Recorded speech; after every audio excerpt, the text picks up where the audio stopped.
আজকে তোমাদের সাথে শেয়ার করে নিচ্ছি ইনস্ট্যান্ট হোমমেড খোয়ার রেসিপি।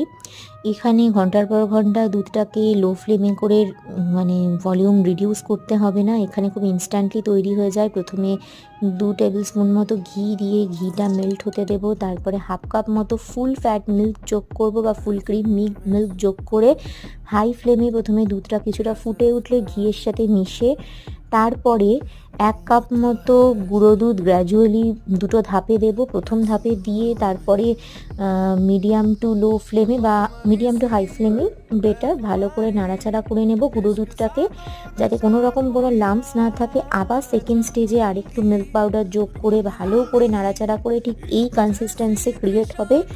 এরপরে লো ফ্লেমে রেখে আরেকটুখানি কিছুক্ষণ রাখার পর তারপরে একটা পাত্রে নামিয়ে একটুখানি ঠান্ডা করে নিলেই তৈরি আজকের ইনস্ট্যান্ট খোয়া।